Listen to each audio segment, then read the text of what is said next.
Bom dia, amada igreja, que a graça e a paz do nosso Senhor e Salvador Jesus Cristo esteja com cada um de nós.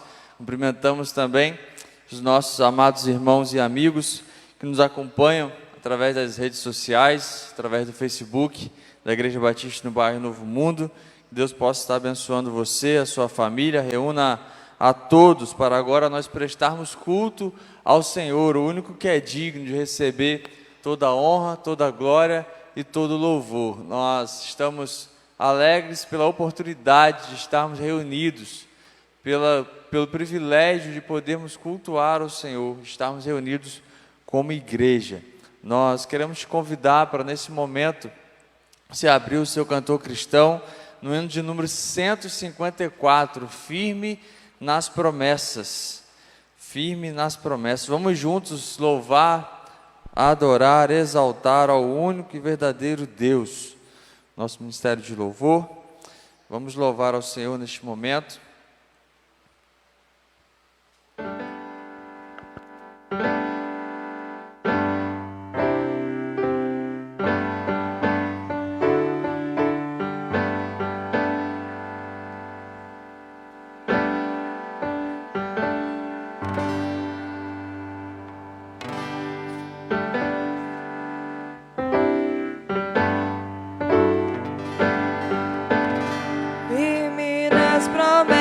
Do meu Salvador, cantarei louvores ao meu Criador. Fico pelos séculos do seu amor, firme nas promessas de Jesus.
Jesus.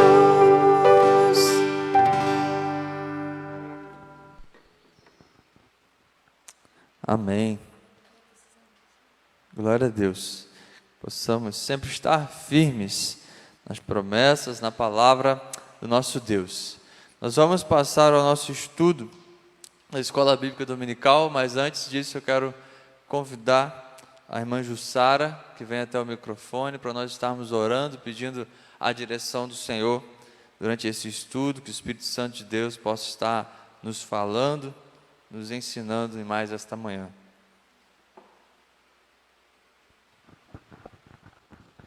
Pai amado, Senhor, Pai querido, agradecemos, ó Pai, a oportunidade de estar na Tua casa, Senhor, mais uma vez para louvar e bendizer o Teu santo nome. Deus de glória, ó Pai, entregamos, Senhor, essa manhã em Tuas santas mãos. Senhor Deus, que esse estudo, ó Pai, seja para trazer, ó Pai, renovo, ó Pai, entendimento ao nosso coração, ó Pai. Corações possam ser transformados, Senhor, vidas modificadas, ó Pai, começando, ó Pai, da Tua serva aqui, ó Pai, e aos demais. Pai de misericórdia, que possamos fazer a diferença onde quer que estamos, ó Pai. Perdoe, ó Deus, nossas falhas. São tantas, Senhor, diante de Ti. Mas buscamos, ó Pai, clamamos a Ti, ó Pai, por Tua direção, Senhor, e entendimento. Pai de misericórdia, entregamos ainda nesta manhã, ó Pai, a nossa família pastoral, ó Deus. Esteja para com eles, ó Pai, dando força, Senhor, sabedoria, ó Pai, e provenha, Senhor, as bênçãos dos altos céus, Senhor, sobre a vida dos seus irmãos. Pai de glória, agradecemos por tudo, em nome do Teu Filho amado Jesus, ó Deus. Amém. Amém. Amados, hoje nós estamos encerrando o nosso trimestre, a nossa revista, então, do estudo em Gênesis. Hoje o tema da nossa lição é Deus transforma o mal em bem. Estudo baseado ali nos capítulos de 44 até o capítulo 50 de Gênesis, os últimos capítulos deste livro que nos fala a respeito do princípio de todas as coisas, nos fala a respeito dos patriarcas, nos fala a respeito de Adão, e depois também vai nos falar a respeito do plano de redenção do Senhor, de como Deus, Ele chama Abraão para a partir dele, então, separar ali, eleger o seu povo, e através desse povo, então, eles traria o Messias, e desde então, desde o Antigo Testamento, ele anuncia isso. Lá em Gênesis 3,15, onde nós temos o proto-evangelho, Deus já fala ali, logo após o erro, após o homem cair em pecado no jardim, ele já declarou ali que da mulher sairia uma semente que pisaria a cabeça da serpente, e a serpente feriria o seu calcanhar. Logo no início aqui da Bíblia, lá em Gênesis capítulo 3, versículo 15, logo após a queda do homem, Deus já anuncia o seu plano de redenção em Jesus Cristo. E depois então, nós durante esse trimestre vimos Deus ali chamando Abraão, depois Deus agindo na vida de Isaac, Jacó, e agora nesses últimos capítulos nós estamos estudando a respeito da vida de José.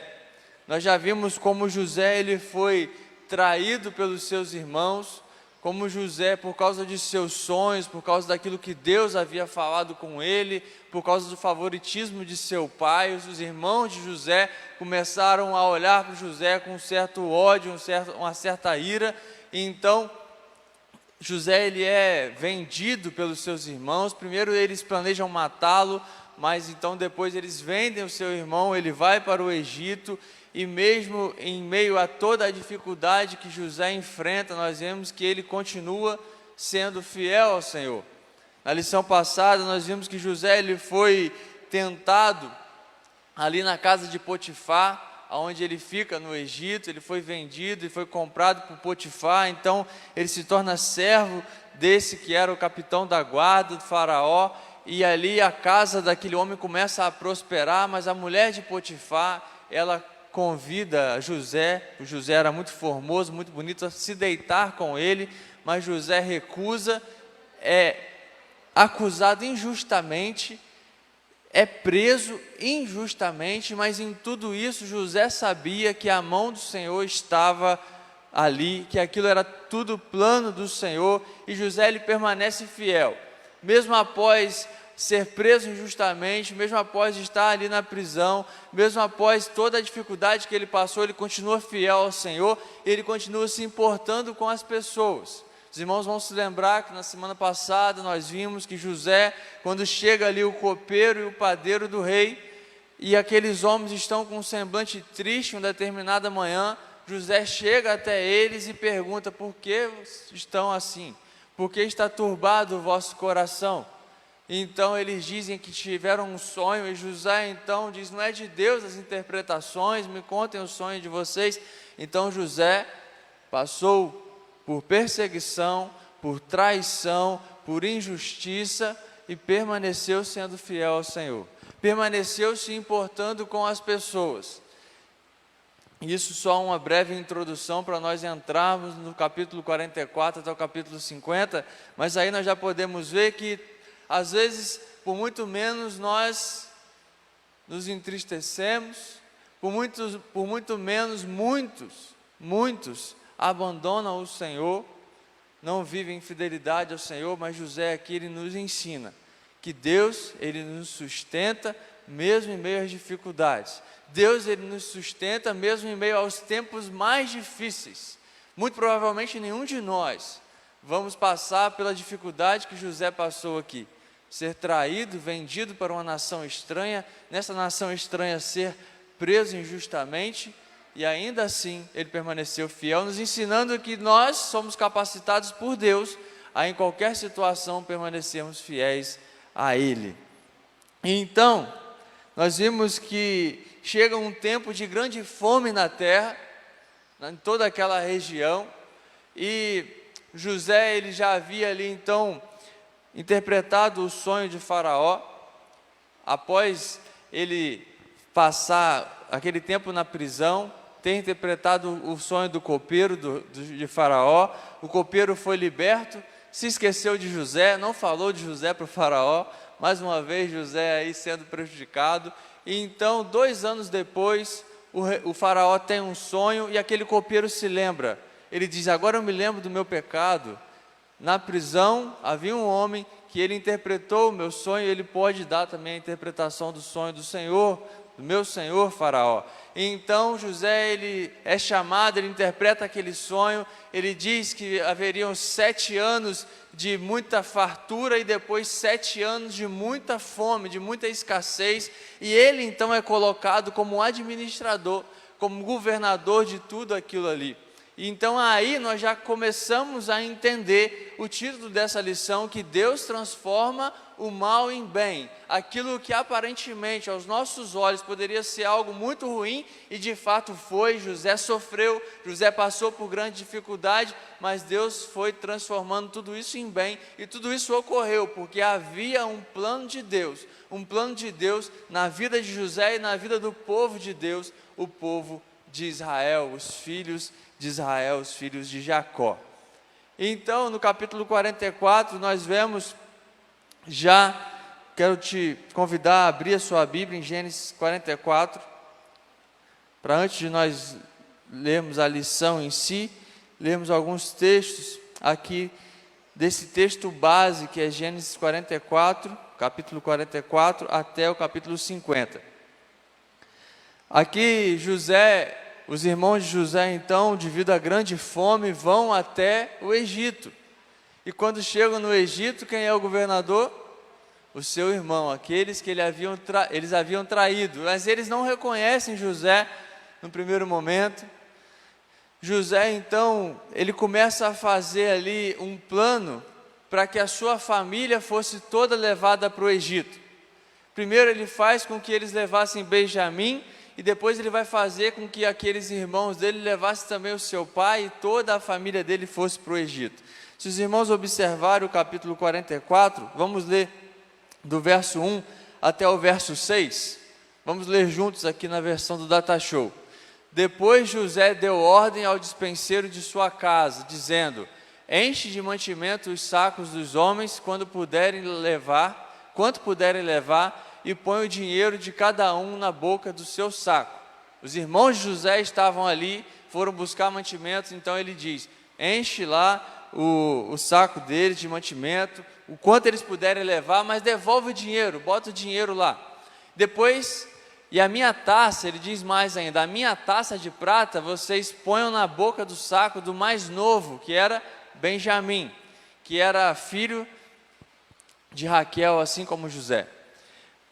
Do mais novo, com o dinheiro do seu trigo. Assim fez ele, conforme as palavras que José havia dito. Logo que veio a luz da manhã, foram despedidos os homens, eles com os seus jumentos. Então eles começam a voltar para sua casa. Havendo eles saído da cidade, mas não se tendo distanciado muito, disse José ao seu dispenseiro, levanta-te e segue os homens. Alcançando-os, diz-lhes, por que tornaste o mal pelo bem? Não é esta a taça por que bebe o meu senhor, e de que serve para adivinhar? Fizeste mal no que fizeste. Então, ele, tendo-os alcançado, lhes falou essas mesmas palavras. Versículo 10. Volte seus olhos agora para o versículo 10. Ao que disse ele, seja conforme as vossas palavras, aquele com quem a taça for encontrada será meu escravo, mas vós sereis inocentes. Ou seja, José, ele colocou ali no saco que Benjamim estava levando os mantimentos, o dinheiro de volta, mas além do dinheiro colocou um copo de prata, que era o copo onde José bebia. E então ele manda o seu servo atrás deles, e então encontra o copo com Benjamim, e ao ele falar a respeito disso, como eles não sabiam o que havia ali, eles disseram, não tem nada com a gente, se vocês encontrarem algo com a gente, aquele que tiver com o copo de vocês vai ser escravo de vocês. Então, versículo 10, o servo de José fala para os irmãos de José, seja então conforme as suas palavras, aquele com quem a taça estiver vai ser escravo nosso, mas vocês vão ser dados como inocentes, somente aquele que está com o copo vai ficar preso como escravo. E nós vamos ver então que quando isso acontece, e o mordomo, versículo 12 vai nos dizer, o mordomo, o servo de José, começa a examinar todos os sacos, ele começa do mais velho até chegar no mais novo, e quando chega no mais novo, acha ali o copo de prata. Então, segundo aquilo que eles haviam acordado, Benjamim, ele deveria ficar ali como escravo, mas Judá então clama, ele volta até a cidade e clama a José para que não faça isso, que coloque ele no lugar de Benjamim, mas não deixe Benjamim como escravo. E então ele fala aqui ainda nesse capítulo 44, a partir do versículo 14, ele diz no versículo 33, agora pois fique o teu servo em lugar do moço, por servo de meu senhor, e o moço que suba com seus irmãos, porque como subirei eu a meu pai, se o moço não for comigo, para que não veja eu o mal que ao meu pai sobrevirá. Ele explica para José, olha só, governador, o meu pai, um dos filhos dele, está morto. O outro, o mais novo, Benjamim, se ele ficar como escravo aqui agora, o meu pai não vai aguentar. Se eu chegar em casa sem Benjamim, o meu pai não vai suportar isso, então deixe que eu fique como escravo. E deixe o moço ir embora, deixe Benjamim voltar para casa, voltar para o pai dele. Então, diante disso tudo, José não aguenta mais, e ele então se revela. O capítulo 45 diz, José não podendo se conter, ele não consegue mais segurar, e ele revela, não podendo mais se conter diante de todos que estavam ali, porque haviam mais pessoas na sala, além dos seus irmãos, ele diz, saiam todos daqui. Então ficou José e os seus irmãos, fazeis sair todos da minha presença, e ninguém ficou com ele, quando José se deu a conhecer a seus irmãos, e levantou a voz em choro, de maneira que os egípcios o ouviam, e também a casa de Faraó. E aí nós vamos ver como José estava ciente de que Deus transforma o mal em bem, e de que Deus ele é soberano sobre tudo e sobre todos. Queridos, por vezes o sofrimento ele vem sobre nós, por vezes nós não sabemos de onde o sofrimento vem, mas às vezes nós sabemos, e às vezes foi alguma pessoa que gerou, que fez algo que nós viemos a sofrer, viemos a padecer alguma dificuldade por causa da maldade de alguém. Mas, queridos, nós precisamos estar sempre cientes de que Deus, Ele é soberano sobre tudo e sobre todos. Ninguém frustra os planos de Deus. Não há nada que saia do controle de Deus. Por mais que alguém nos faça mal, ninguém tem a capacidade de nos tirar daquilo, do plano, da direção que Deus nos deu, que Deus tem para mim e para a sua vida. Observe o que José vai responder para os seus irmãos, a partir do versículo 4 até o versículo 8. Disse José a seus irmãos: agora chegai-vos a mim. Ele chega para perto, vem cá. E chegaram-se. Então disse: eu sou José, vosso irmão, que vocês venderam para o Egito. Agora, pois, não vos entristeçais, ou seja, não fiquem tristes, nem se irritem contra vocês mesmos, por me haveres vendido para aqui. Porque, olha só, o motivo que José vai dizer porque isso aconteceu. Porque, para a conservação da vida, quem me enviou adiante de vós? Deus, não foi vocês. Vocês foram sim maldosos, vocês foram sim cruéis, mas quem me enviou aqui foi Deus e não vocês. A maldade de vocês não tem a capacidade de mudar o plano de Deus para a minha vida. A maldade do homem não tem a capacidade de mudar aquilo que Deus tem para mim e para a sua vida, querido irmão. Então, isso nos leva a ter um coração bondoso, um coração grato, mesmo nas situações difíceis. Aqui nós começamos a compreender por que José consegue cuidar das pessoas na prisão. Por que José consegue chegar na casa de Potifar e fazer um bom serviço, honrando ao Senhor e honrando aquele que era o seu patrão. Porque mesmo em meio às dificuldades, José sabia que Deus estava com ele.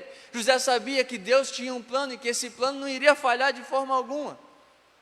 José, ele se via ali e sabia que ele era um instrumento nas mãos de Deus para a conservação da vida e para a conservação da vida de muitos. Porque ele diz: porque já houve 2 anos de fome na terra e ainda restam 5 anos em que não haverá lavoura nem colheita. Deus me enviou adiante de vós para conservar vossa sucessão na terra. José sabia que ele estava ali para conservar a sucessão do povo de Deus. José sabia das promessas que Deus havia feito para Abraão.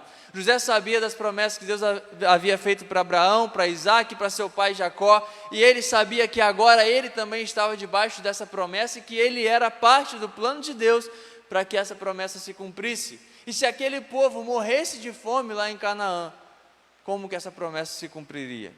Como que se tornaria uma grande nação?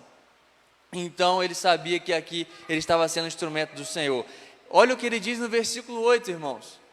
Nós precisamos ter a fé que José teve, a fé que José nos demonstra aqui. Assim não foste vós que me enviaste para cá, senão Deus que me tem posto por pai de Faraó e por senhor de toda a sua casa e como governador sobre toda a terra do Egito. Não foram vocês que me enviaram para cá, não foi a maldade de vocês que me trouxe até aqui, mas foi a mão do Senhor. Foi o plano do Senhor se cumprindo na minha vida. E então, José, ele se revela aos seus irmãos. E então, agora, os irmãos de José, eles vão para buscar o seu pai, para buscar toda a família, todo aquele povo de Deus, para habitarem no Egito. E aqui a gente vai entender como que nós chegamos lá então em Êxodo e vemos todo o povo escravizado no Egito.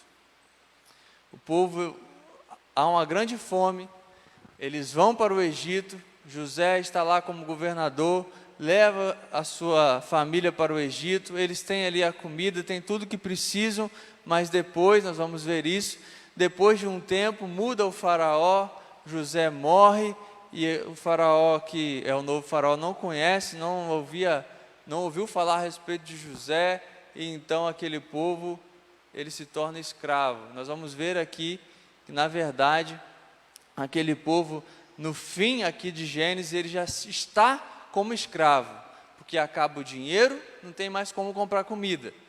Então eles começam a fazer o quê? Pagar a comida com gado. Eles dão o que eles têm em troca dos cereais. Acaba os animais. E agora eles precisam fazer o quê? Eles propõem para José: nós vamos trabalhar para Faraó. Nós vamos trabalhar e então seremos escravos dele em troca dos cereais, em troca da comida. E depois, então, eles já estão nessa condição de escravos. Chega um faraó perverso que não conhecia a história de José, e então age com crueldade contra aquele povo, porque aquele povo está se multiplicando cada vez mais. Mas vamos observar o que nos diz o capítulo 46, do versículo 1 até o versículo 7.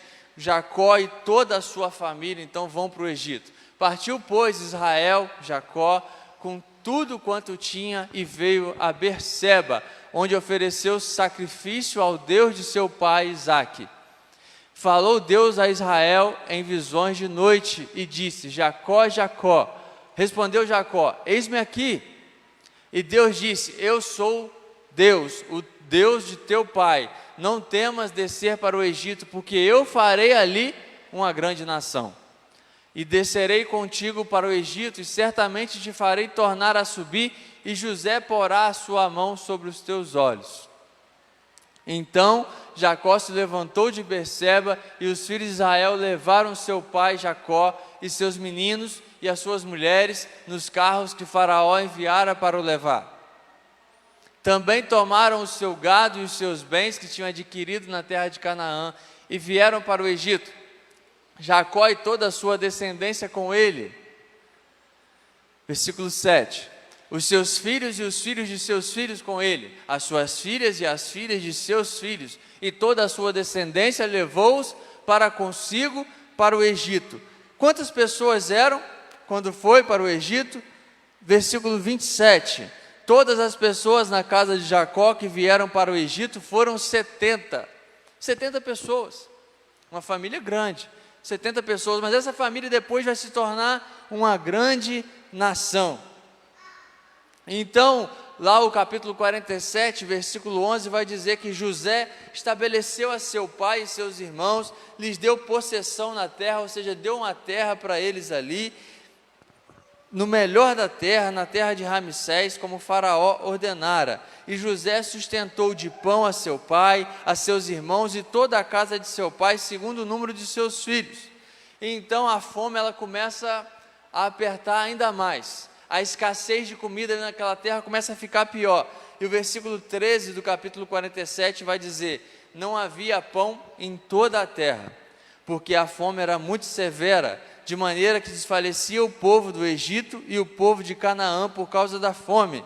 Então, eles estavam ali agora numa situação ainda pior. A fome, aqueles 7 anos de fome, estava começando a ficar ainda mais apertado, e um ano depois de que a fome estava ainda mais apertando cada dia mais, o versículo 18 vai dizer: passando o fim daquele ano, foram a José no ano próximo e lhe disseram: não ocultaremos a meu senhor que se acabou totalmente o dinheiro, e meu senhor já possui os animais, nada mais nos resta diante de meu senhor, senão o nosso corpo e a nossa terra. Ele diz: nós não temos mais dinheiro, não temos mais animais, só temos o nosso corpo e a nossa terra agora. Então por que nós vamos passar fome? Compra-nos a nós e a nossa terra a troco de pão, e a nós e a nossa terra seremos escravos de Faraó. Dá-nos a semente para que vivamos e não morramos, e a terra não fique deserta. Assim, observe, irmãos, esse versículo 20. Assim comprou José toda a terra do Egito para Faraó, porque os egípcios venderam cada um o seu campo, porquanto a fome era extrema sobre eles, e a terra passou a ser de Faraó. Quanto ao povo, observe o que acontece com o povo no versículo 21. Ele os escravizou de uma a outra extremidade da terra do Egito. Todo o povo passou então a viver ali como escravo. Capítulo 48, nós vamos ver que depois disso, então, Jacó ele fica doente. Jacó, ele já está doente. José então vai com seus filhos até Jacó, e Jacó abençoa os filhos de José. Ele abençoa ali Manassés, abençoa ali a Efraim, Então, depois disso, ele abençoa também os seus 12 filhos, fala a respeito deles, a respeito de como eles estariam, no capítulo 49. E no capítulo 50, nós vemos que Jacó ele morre. Capítulo 50, versículo 1. Então, José se lançou sobre o rosto de seu pai, e chorou sobre ele e o beijou. Jacó morreu. Então o filho ali, vendo a morte de seu pai, se lança sobre ele, o beija. Ele manda que os médicos ali do Egito embalsamem Jacó. Ele cumpre o pedido de seu pai e leva ele para que ele seja enterrado lá na terra deles, junto com os pais de Jacó. E então, depois disso, depois de ter Jacó morrido, os irmãos pensam o quê? Agora não vai ter jeito não. Agora José vai se vingar. Nosso pai já morreu, não tem nada mais que faça ele ser bonzinho com a gente agora. Que irmãos, para pensar. Tudo que José sofreu na mão desses meninos, na mão desses irmãos dele. E eles tiveram que estar como diante de José? Prostrados diante de José, sem saber quem José era. E José não se vingou. Então José está ali com toda a paciência. Esse é o pensamento deles, né? Aí então o pai de José agora morre. Eles falam, agora ele vai se vingar. Ele não se vingou antes porque ele sabia que o papai não ia aguentar essa briga, toda essa dificuldade. Mas agora o papai já morreu. Agora ele vai se vingar da gente. Nós podemos ver isso a partir do versículo 15 do capítulo 50. Vendo os irmãos de José que o seu pai já era morto, disseram, é o caso de José nos perseguir e nos retribuir certamente o mal, todo o que lhes fizemos. Portanto, mandaram dizer a José, eles inventam uma história. Eles mandaram dizer a José, teu pai ordenou antes da sua morte, dizendo, assim direis a José, perdoa, pois, a transgressão de teus irmãos e o seu pecado, porque te fizeram mal. Agora, pois, te rogamos que perdoes a transgressão dos servos do Deus de teu pai. José chorou enquanto eles falavam. Enquanto eles falavam aquilo, eles, pensando que José se vingaria, José começou a chorar. Depois vieram também seus irmãos, prostraram-se diante dele e disseram, eis-nos aqui por teus servos. Respondeu José, versículo 19, não temais. Observe o que José diz, queridos. José diz, não temam, por acaso estou eu em lugar de Deus? Porque quem é aquele que aplica a justiça, aplica a vingança? A Bíblia vai nos dizer que é o nosso vingador. Deus. É Ele que tem esse poder. Então José diz, eu estou no lugar de Deus? O que José está dizendo aqui, irmãos? O que vocês fizeram, vocês vão acertar com Ele. Eu não vou me colocar debaixo do mesmo problema que vocês se colocaram, me vingando de vocês. Eu não vou pagar o mal com o mal. Romanos 12 nos ensina a respeito do que José fez aqui. Não pague o mal com o mal, mas vencei o mal com o bem. E a palavra de Deus ainda vai nos dizer que quando nós fazemos isso, nós colocamos sobre a cabeça daquele que nos prejudicou o quê? Brasas. Ou seja, vai arder a consciência daquele que fez mal para a gente, quando nós fizermos o bem para ele. E por que nós vamos fazer isso? Porque é o correto a se fazer. Não pagar o mal com o mal, mas vencer o mal com o bem. Então José, ele continua, vós na verdade, observe, José, ele diz, vós na verdade intentaste o mal contra mim. O versículo 20 vai nos dizer isso. Vocês foram maldosos, José está dizendo aqui, porém Deus o tornou em bem, para fazer como vedes agora, que se conserve muita gente em vida. José está dizendo, vocês foram ruins, vocês foram cruéis, vocês foram perversos sim, vocês foram maldosos, mas Deus transformou o mal em bem, para que muitas pessoas fossem conservadas em vida, para que a nossa descendência fosse preservada. Então foi plano de Deus. Vocês têm responsabilidade no mal que vocês fizeram, mas Deus transformou ele em bem. Deus transformou o mal que vocês fizeram em vida para toda a nação de Israel.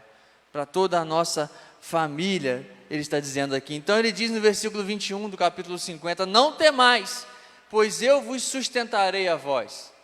José pagando o mal com o bem. Eu vou sustentar vocês, eu vou sustentar o filho de vocês. Assim os consolou e lhes falou ao coração. O mal que havia sido feito a José foi transformado em bem por Deus. E foi transformado em bem somente para José? Porque às vezes a gente foca muito em José, né? Acredite nas promessas, assim como José, que passou de escravo para governador. Irmão, José é uma pequena peça num plano muito maior.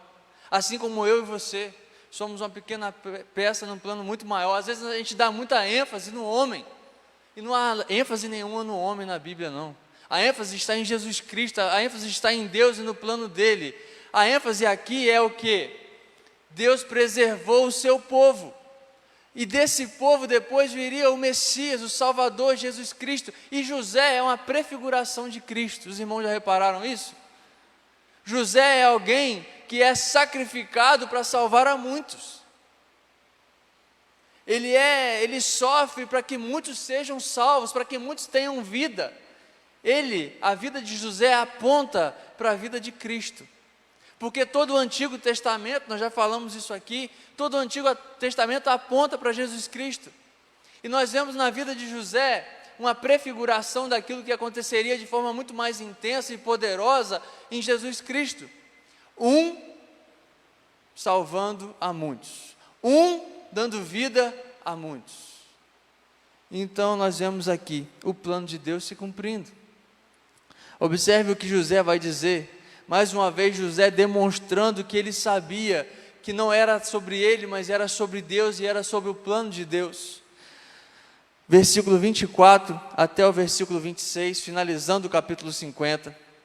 Disse José a seus irmãos. José estava doente já aqui, à beira da morte.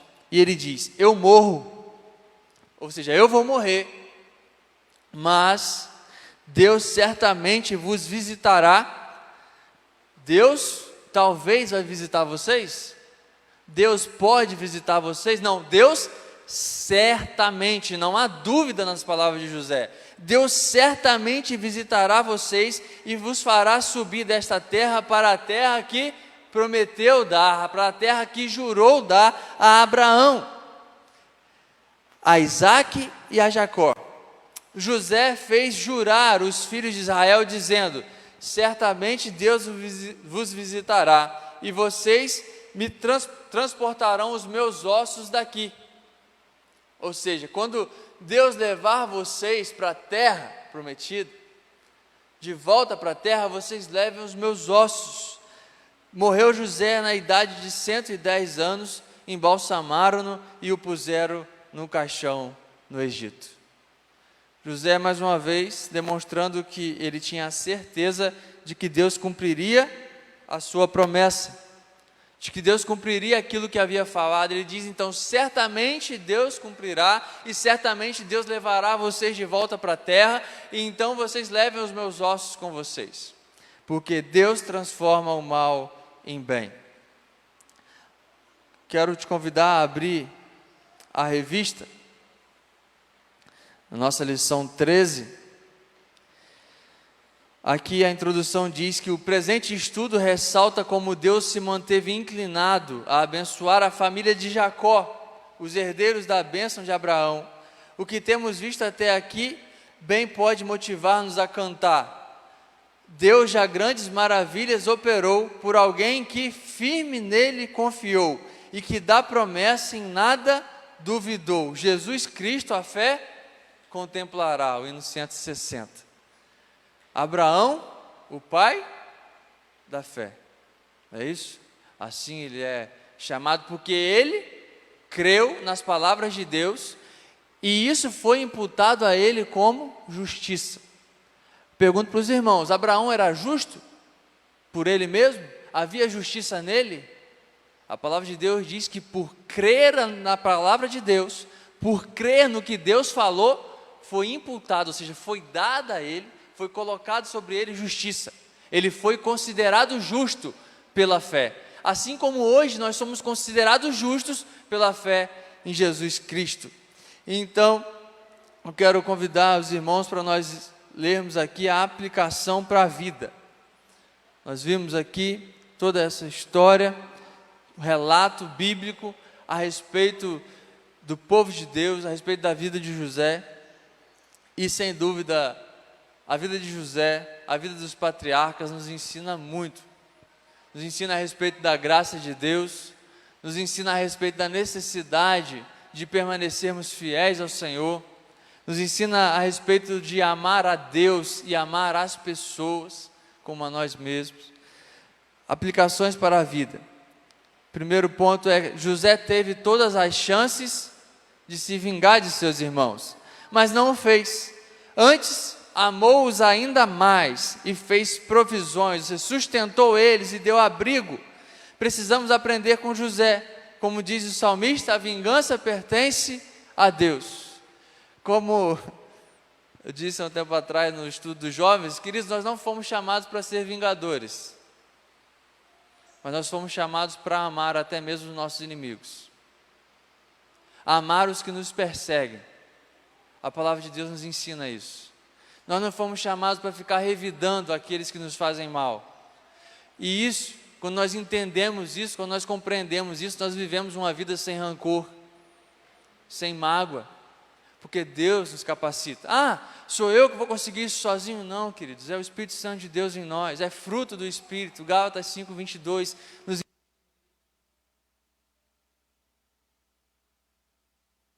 Gálatas 5:22 nos ensina que isso é fruto do Espírito Santo de Deus em nós.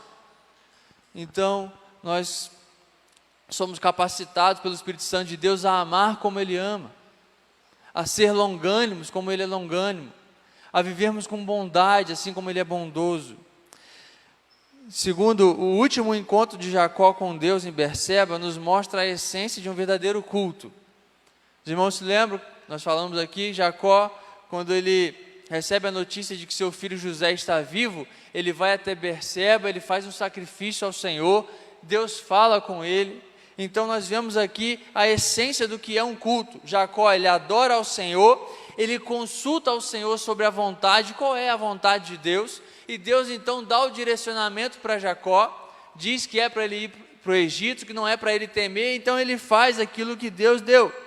Deus falou com Jacó, mostrou os planos dele para Jacó e ajudou Jacó para que ele pudesse entender por que aquelas coisas estavam acontecendo com a sua família, por que aquelas coisas estavam acontecendo com ele, porque durante todo aquele tempo ele pensou que seu filho estava morto, porque Deus permitiu tudo isso, porque era plano de Deus, era o plano de Deus para salvar, para conservar aquele povo. Terceiro, as palavras finais de José foram de esperança.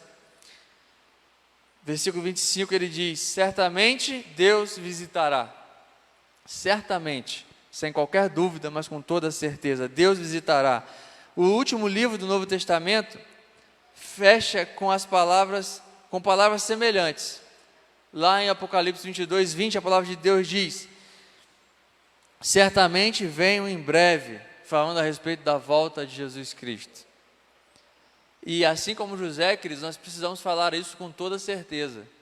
Certamente Jesus voltará, certamente Ele nos buscará, certamente Ele buscará a sua igreja, Ele não nos permitirá ficar para sempre aqui nessa terra, nesse mundo que jaz no maligno, mas Ele virá e trará o seu reino em glória, de forma visível, e então o seu reino será estabelecido, e nós, a sua igreja, seremos levados com Ele, estaremos com Ele face a face na glória eterna. Precisamos ver nas nossas crises, nossos sofrimentos e nossas tribulações como oportunidade para o fortalecimento da nossa fé no Senhor e da esperança sempre renovada que tal fé nos traz. A nossa fé e a nossa esperança precisam estar no lugar correto. Melhor dizendo, precisam estar na pessoa correta. Por vezes nós colocamos a nossa esperança em pessoas falhas como nós. E nós podemos exemplificar isso. Talvez você, meu irmão, que está ainda solteiro, coloca a esperança da sua felicidade num casamento. Eu quero te dar a notícia de que você será terrivelmente infeliz no seu casamento, se você colocar a esperança de ser feliz no seu cônjuge. Talvez você, adolescente, está colocando a esperança de ser feliz no seu namorado, na sua namorada, em um futuro casamento. Você será terrivelmente infeliz no seu relacionamento. Só o que nos dá felicidade e plena satisfação é Cristo Jesus. Então, o relacionamento é a união de duas pessoas com o propósito de glorificar Ele. Aí sim nós seremos felizes, porque já somos felizes nele e satisfeitos. Talvez você coloque a sua expectativa e a sua esperança de felicidade em conquistar algo, conquistar uma casa, conquistar um carro. Eu quero te dizer que você será tremendamente infeliz e insatisfeito quando conseguir o que você está almejando, porque não é Cristo que preenche o seu coração. Você está colocando outras coisas, a riqueza, a fama, o status, o conquistar coisas materiais. Isso tudo é bom, mas isso não pode ser o foco da nossa vida. Se isso for o foco da sua vida, você vai conseguir e vai ver que é insuficiente, então você vai querer mais. Nós precisamos estar preenchidos com Cristo. Ele é a nossa esperança. Nele nós temos alegria, nele nós temos felicidade. Nenhuma outra coisa vai ter a capacidade de nos fazer feliz, de nos dar satisfação. Por isso a nossa esperança, queridos, não pode estar em qualquer outro lugar, senão naquele que tem a capacidade de transformar o mal em bem, senão em Cristo Jesus. Que a cada dia o Espírito Santo de Deus nos dê essa certeza e que nos direcione para que tenhamos essa esperança. Que a nossa esperança não esteja em governos terrenos, que a nossa esperança não esteja em pessoas falhas como nós, mas que esteja na pessoa de Jesus Cristo, aquele que é o nosso mediador, aquele que nos dá salvação, nos dá vida eterna, aquele que se sacrificou por nós, aquele que através da sua morte e da sua ressurreição nos dá vida e vida eterna, aquele que transformou o mal da morte, morte de cruz, em bem, transformou a morte em vida e vida eterna para mim e para você, quando cremos e entregamos nossa vida a Ele. Quero te convidar a ficar de pé. Nós vamos orar. Vamos agradecer a Deus pela sua palavra, que é viva e eficaz.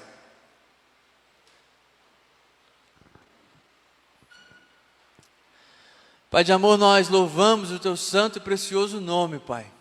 Tu és Deus bondoso, grandioso, poderoso, Deus de amor, justiça e misericórdia, sabedoria, Pai. Nós agradecemos ao Senhor pela Tua palavra, Senhor.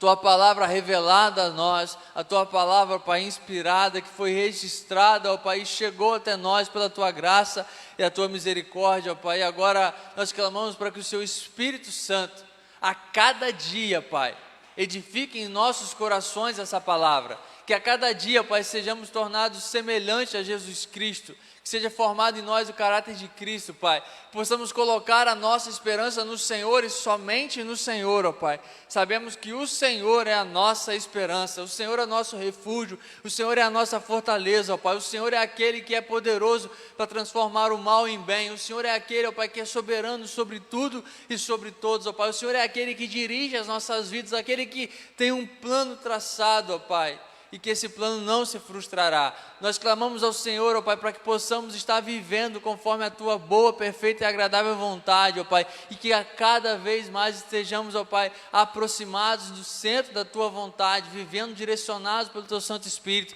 permanecendo fiéis nas dificuldades, Pai, permanecendo fiéis diante das tentações, ó Pai, não agindo com vingança, não agindo com ira, com ódio, ó Pai, mas amando como o Senhor nos ensinou a amar. Assim como o Senhor nos diz em Sua palavra, através do Teu Filho amado Jesus Cristo, ó Pai, possamos amar uns aos outros, assim como o Senhor nos amou. Ó Pai, o Senhor nos amou até a morte, e morte de cruz. Nós louvamos o Teu santo e precioso nome, agradecemos pela Tua graça e misericórdia sobre nós, em nome de Jesus. Amém e amém. Você que nos acompanha através das redes sociais, que Deus os abençoe, participe conosco do culto à noite, às 19h40. Que a graça e a paz de Cristo estejam com todos.